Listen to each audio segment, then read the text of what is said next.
Mari kita membaca dari Injil Markus pasal 11 ayat 1 sampai ayat 10.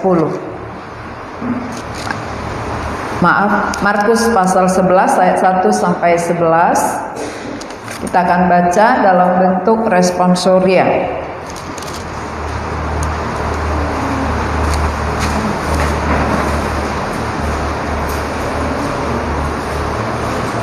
Markus pasal 11 ayat 1 sampai 11 kita akan baca dalam bentuk responsoria. Saya baca ayat ganjil, kita semua baca ayat genap. Yesus dielulukan di Yerusalem.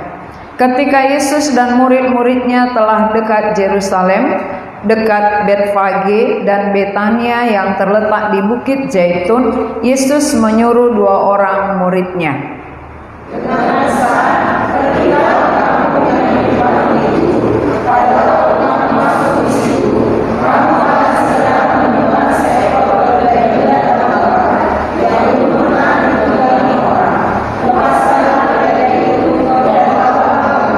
Dan jika ada orang mengatakan kepadamu, mengapa kamu lakukan itu? Jawablah, Tuhan memerlukannya.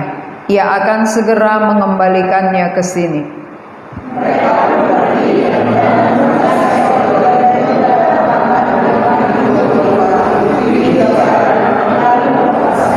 Dan beberapa orang yang ada di situ berkata kepada mereka, apa maksudnya kamu melepaskan keledai itu?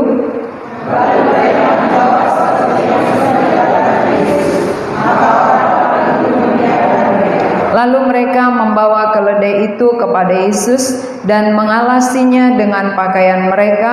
Kemudian Yesus naik ke atasnya.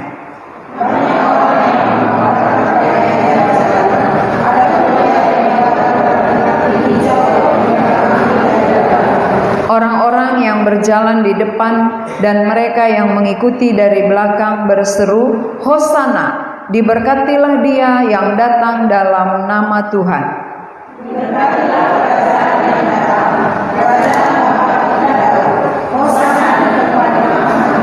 Sesampainya di Yerusalem, ia masuk ke bait Allah. Di sana ia meninjau semuanya, tetapi sebab hari sudah hampir malam, ia keluar ke Betania bersama dengan ke-12 muridnya. Tema khotbah kita hari ini, Sang Raja Datang. Sang Raja Datang. Biasanya kalau Sang Raja datang itu pasti disambut dengan meriah, ya. Kalau raja itu adalah pemimpin tertinggi sehingga orang takut. Ketika Sang Raja datang, semua orang takut, hormat. Ini Sang Raja datang beda dengan Sang Raja yang ada di bumi. Kalau Sang Raja yang di bumi biasanya datang, dia akan mengendarai kuda. Ya, kalau Raja dunia datang, dia akan mengendarai seekor kuda. Itu biasanya raja di bumi.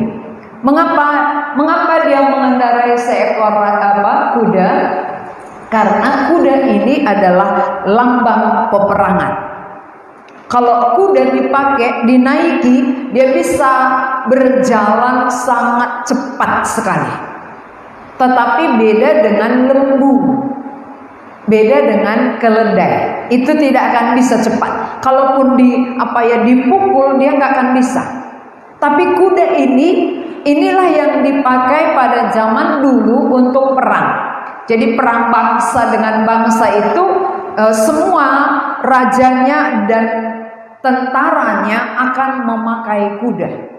Ingat ya, waktu bangsa Israel dikejar oleh tentara Mesir, mereka mengerahkan kuda. Waktu kudanya dikerahkan, mereka tertangkap, ya hampir sudah dekat. Karena bangsa Israel berjalan kaki. Walaupun itu sudah berhari-hari, tapi karena bangsa Mesir naik kuda, sehingga orang Israel terkejar. Disitulah bangsa Israel terjebak. Karena di depan ada laut yang tidak bisa diseberangi, dari belakang ada musuh yang akan menyerang mereka. Mereka tidak bisa kemana-mana. Tetapi mereka berseru ke atas. Depan nggak bisa, belakang nggak bisa, maka dia ke atas. Nah, dalam kehidupan kita pun bisa terjadi seperti ini. Ke depan buntu, ke belakang terantuk. Jadi kemana kita? Ke atas ya. Maka kalau orang naik mobil gitu, cepat, rupanya semua macet. Akhirnya yang di depan bilang, dari atas saja. Gitu ya. Kalau nggak sabar, dari atas. Kenapa? Karena di atas kosong gitu ya. Jadi kalau mau cepat dari atas saja, lomba semua gitu. Ya, makanya pesawat terbang kan cepat, karena nggak ada lampu merahnya. Jadi orang sering kalau mau cepat itu naik pesawat. Jarang orang mau cepat naik keledai. Ya, karena pesawat itu jalannya cepat, tidak ada hambatan-hambatan seperti naik mobil ya. Kalau mobil ada rambu-rambu lalu lintas, ada kemacetan gitu. Nah saudara, raja di tengah-tengah bumi ini sangat berkuasa, sehingga apa yang dia katakan harus dilakukan. Itu raja. Raja itu biasanya perkataannya itu berkuasa, artinya harus tunduk. Kalau kita tidak tunduk kepada raja ini, pasti ada akibatnya. Nah, selain dia naik kuda, ada pengawal. Ada pengawal. Kemana-mana kalau pembesar datang, pasti ada pengawal. Ya, kalau saya pergi nggak pernah dikawal, karena saya nggak pembesar. Kalau PI kemana-mana nggak ada yang kawal gitu, kawal kanan, kawal kiri gitu ya. Tetapi raja itu dikawal, kemanapun dia dikawal, membuktikan bahwa dia ini adalah yang tertinggi di dalam kerajaan itu. Ya, jabatannya paling tinggi sehingga semua anak buahnya tunduk, taat, hormat kepadanya.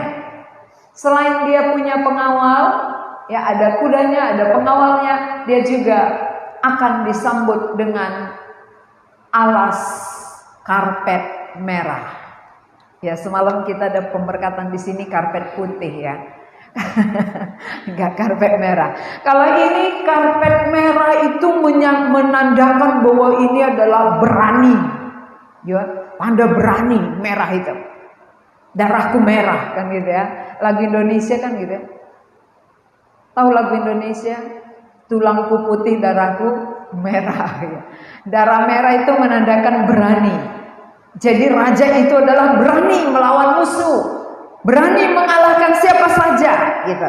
Dan disambut dengan hormat. Selain berani, ini juga penghormatan. Jadi raja itu disambut dengan karpet merah, dikawal oleh pengawal yang sangat tangguh perang. Ini pengawalnya tangguh perang ya. Tetapi saudara-saudara, kita tahu bahwa Yesus sebagai raja datang, dia tidak disambut dengan karpet merah. Dia tidak naik kuda, tetapi dia naik keledai. Ini bedanya ya. Yesus naik keledai. Tahu beda kuda dengan keledai ya. Keledai itu kecil dan jalannya juga lambat. Kalau disuruh perang nggak akan bisa, pasti kalah. Kalau musuh menyerang udah langsung KO ya. Tuhan Yesus sebagai raja, dia datang naik keledai. Keledai muda pula itu, bukan keledai tua ya. Keledai muda yang belum pernah ditunggangi. Kalau belum pernah ditunggangi kan dia nggak tahu nunggang gitu ya. Kalau udah biasa udah tahu dia gimana tuannya enak di atas. Ini belum pernah. Sehingga Tuhan Yesus naik keledai yang belum pernah ditunggangi dan dibawa oleh muridnya ini ya di sampingnya. Nah, itu membuktikan bahwa Yesus ini raja yang beda dari raja dunia. Dia datang bukan untuk perang. Kalau raja-raja dunia kan datang untuk perang ya, memerangi musuh gitu, memerangi bangsa lain. Bangsa kita harus menang, bangsa yang lain harus kalah. Tapi Yesus datang sebagai raja, dia bukan datang untuk perang, tetapi dia datang untuk mengasihi. Di situ bedanya ya. Raja dunia datang perang mengalahkan musuh. Yesus datang sebagai raja dengan naik keledai membuktikan bahwa raja ini adalah raja yang lemah lembut, raja yang rendah hati, raja yang membawa damai, perdamaian. Kalau jalannya naik keledai kan perdamaian ini. Kami datang bukan untuk perang ya, tapi kami datang untuk bawa damai gitu ya. Maka kami datang dengan naik keledai. Jadi Tuhan Yesus datang bukan untuk peperangan. Itu bedanya raja-raja dunia dengan raja kerajaan Allah. Jadi Yesus itu raja yang kekal, bukan raja dunia. Untuk apa dia datang dan siapakah dia? Dia adalah raja damai yang maha tahu, maha kuasa. Dari mana kita tahu dia maha tahu? Dari ayat 3. Dan jika ada orang mengatakan kepadamu, ayat 2 ya, ayat 2 di atasnya. Pergilah ke kampung yang di depanmu itu, pada waktu kamu masuk ke situ, kamu akan segera menemukan seekor keledai muda tertambat yang belum pernah ditunggangi orang. Lepaskan keledai itu dan bawalah kemari. Ini murid disuruh pergi ke kampung yang di depanmu. Di situ ada keledai tertambat. Ini namanya maha tahu. Jadi Yesus sebagai raja datang, raja yang maha tahu. Di depan kampung di sana pun dia tahu ada keledai tertambat. Di sini pun dia tahu ada hati yang sedang tertambat. Dia tahu itu ya. Dia tahu ada hati yang sedang tertambat di sini. Keledai di kampung tertambat, hati di sini tertambat. Kemana hati saudara tertambat? Dia tahu. Kemana saudara tambatkan hatinya? Ya, sehingga nggak bisa lepas. Kalau kita mengikatkan, menambatkan hati kita nggak bisa bebas. Kita sendiri. Maka hanya Tuhan yang maha tahu itu ya. Tuhan maha tahu. Dia suruh muridnya, pergilah ke kampung di depanmu, engkau akan menemukan seekor keledai yang sedang tertambat. Lepaskanlah itu. Berarti tujuan Yesus datang adalah melepaskan hati yang sedang tertambat. Saudara menambatkan hatinya kemana? Ya, kemanakah tambatan hati saudara saat ini? Apakah kepada pekerjaan? Apakah kepada pasangan? Apakah kepada anak? Apakah kepada materi yang ada di dunia? Itu namanya kita sendiri yang mengikatkan diri.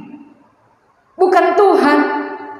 Tuhan tahu, tapi bukan dia yang mengikatkan. Kita sendiri mengikatkan. Jadi tujuannya datang adalah lepaskanlah itu. Lepaskan. Karena apa? Aku mau pakai. Kalau kita masih tertambat dengan perkara-perkara yang lain, kita nggak bisa dipakai oleh Tuhan. Benar ya? Gak mungkin kita dipakai kalau hati kita tertambat kepada yang lain. Coba kalau seorang pria tertambat hatinya kepada gadis yang lain, lalu dia mau menikah dengan gadis yang lain lagi. Hatinya tertambat ke sana, tetapi dia mau menikah dengan yang lain. Gak akan pernah bisa. Kalau mau menikah dengan gadis yang ini, hati yang tertambat harus putus. Kalau mau melayani Allah dengan bebas, hati yang tertambat kepada yang lain dilepas. Ya. Jadi Tuhan maha tahu. Jadi apa yang sedang saudara pikirkan pun dia maha tahu. Tahu dia. Jangan kira dia nggak tahu. Tahu dia apa dalam pikiran saudara saat ini. Apa yang sedang dipikirkan, apa yang sedang digumulkan, apa yang menjadi persoalan, apa yang mau dicapai, Tuhan maha tahu. Walaupun kita tidak tahu. Ya, kita tidak tahu bahwa dia maha tahu. Tetapi dia adalah Tuhan maha tahu. Yang kedua, selain dia maha tahu, dia juga maha kuasa. Maha kuasa dari ayat 3 ya. Kita baca dari ayat 3 sampai ayat 6. Dan jika ada orang yang mengatakan kepadamu, mengapa kamu lakukan itu? Jawablah, Tuhan memerlukannya. Ia akan segera mengembalikannya ke sini. Pemilik keledai belum jumpa dengan Yesus. Pemilik keledai belum melihat. Tetapi perkataan Tuhan berkuasa.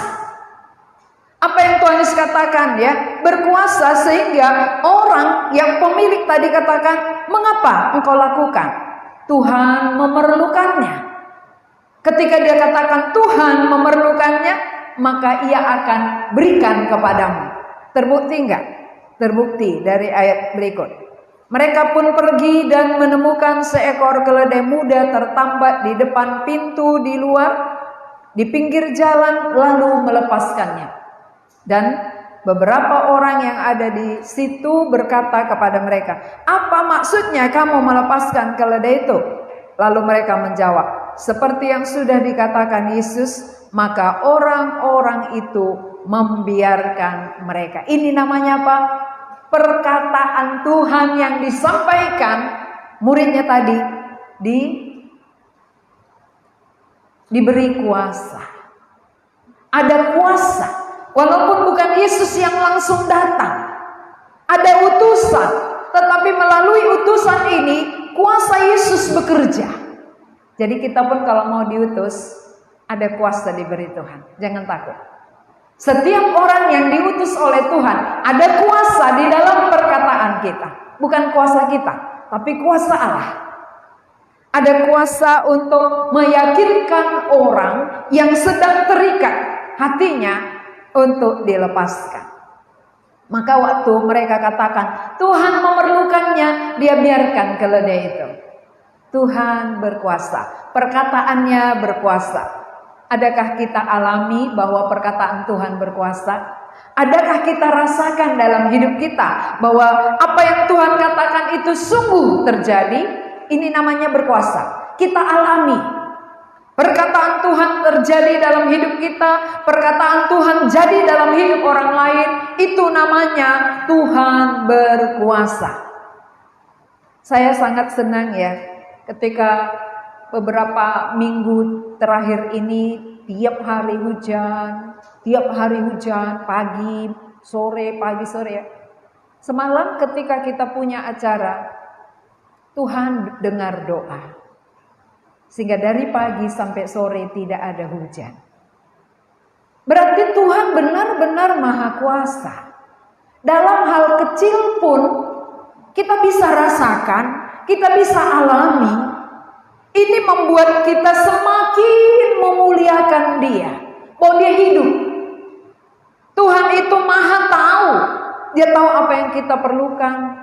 Dia tahu apa yang dalam hati kita, apa yang kita pergumulkan, dan apa yang kita minta. Dia maha kuasa. Saudara rasakan semalam, dari awal sampai akhir semua berjalan dengan baik. Karena Tuhan berkuasa hadir memberkati kita. Hadir di tengah-tengah kita. Jadi Tuhan maha kuasa itu bukan hanya waktu dia di bumi dulu. Bukan waktu dilihat dengan mata jasmani. Ini keledai utusan aja yang pergi. Bukan dia.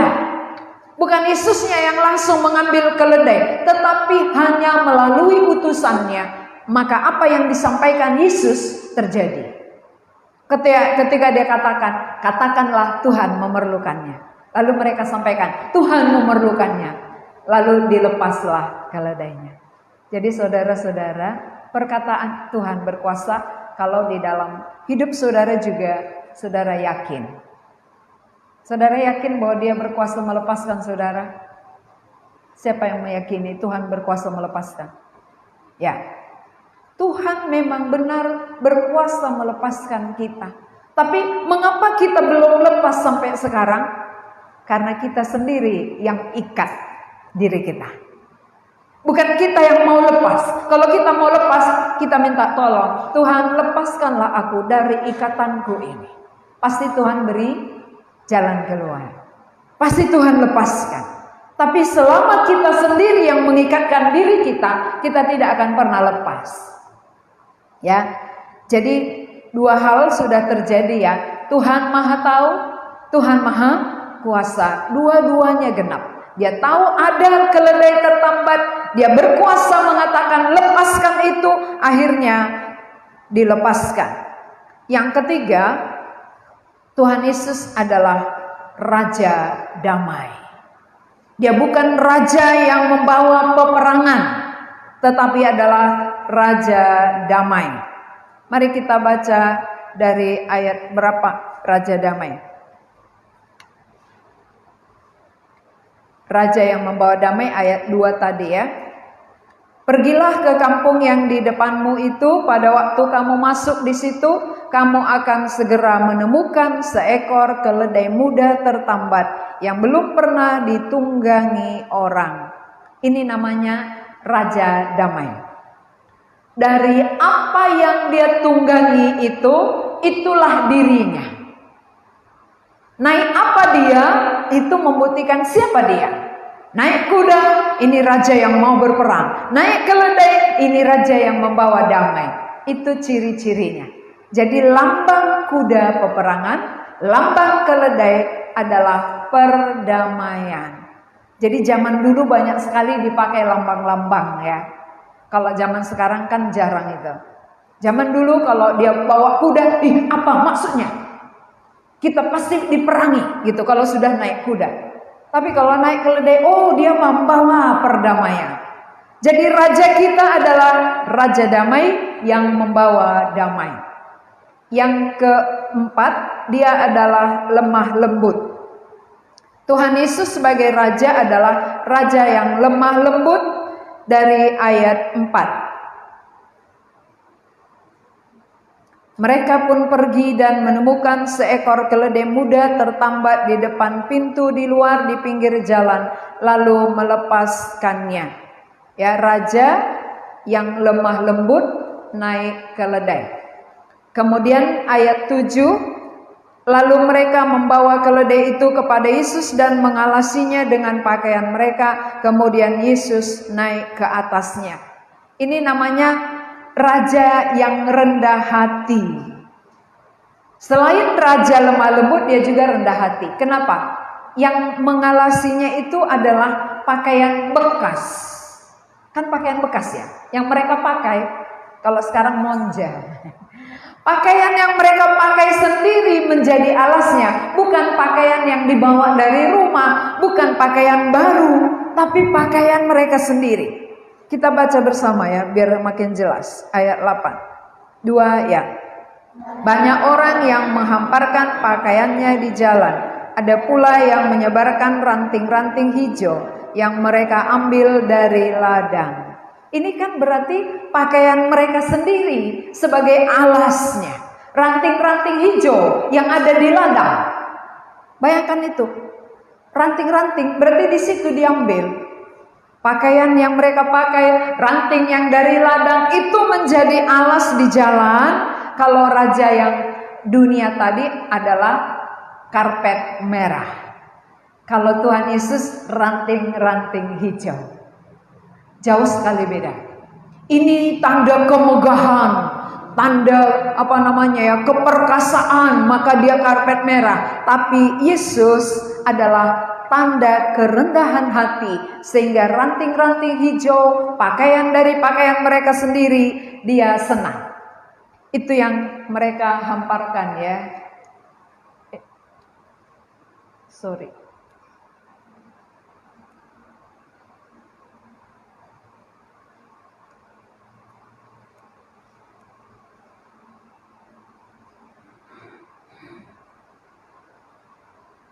Ini ranting hijaunya, ini pakaian mereka. Jauh sekali berbeda dengan raja dunia tadi ya. Kalau raja yang dunia tadi, dia memakai